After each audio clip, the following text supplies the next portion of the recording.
Now listen carefully and answer questions 31 to 40. Good morning. Next week is the Geography 331 field trip to the far north of Quebec. Today, I'll discuss your trip and your tasks. As you know, you will be close to the Arctic Circle.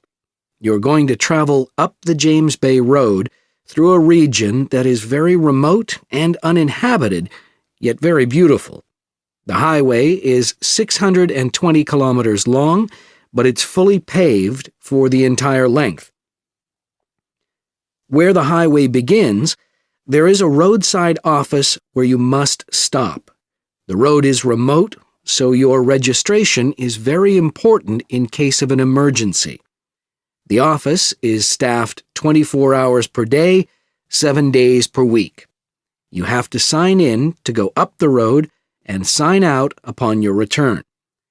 For additional safety, at different places along the highway, telephones have been installed which connect with staff in the office. Remember, there is no mobile service in this remote area. The first work of your field trip is at the end of the James Bay Road in Radisson, a small town of only 300 inhabitants. You will stay at Radisson Research Centre, which works with various universities and Hydro-Quebec to carry out studies into the ecology of the region. Because the research center and the road exist as a result of the development of hydroelectricity complexes in northern Quebec, Hydro-Quebec is responsible for all emergency assistance and security of all visitors. Your first few days at the center will be spent attending lectures about their past research. You will hear that they have paid particular attention to any disturbance to the land caused by insects.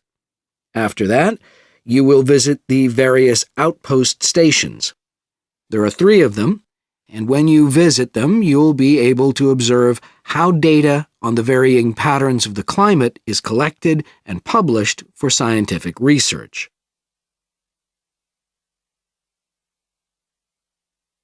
The second part of your field trip is back down the James Bay Road to the Trans-Taiga Road, which is the northernmost continuous unpaved road in eastern North America. In fact, it's very uneven gravel, so drivers have to be very careful.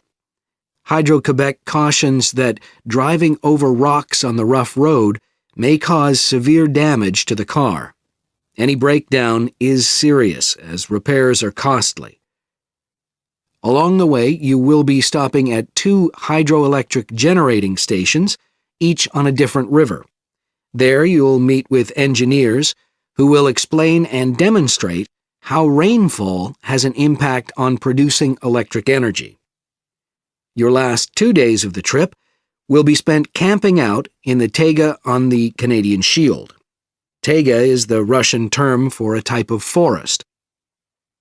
You will find the region is relatively poor in the number of plant species, yet there is a great variety of wildlife that can be seen. You'll go to an area that once had forest fires, and you'll see how the landscape has naturally small rocky hills which confine the lower wetlands. These low-lying areas are called muskeg, which is made up of slowly decomposing plants.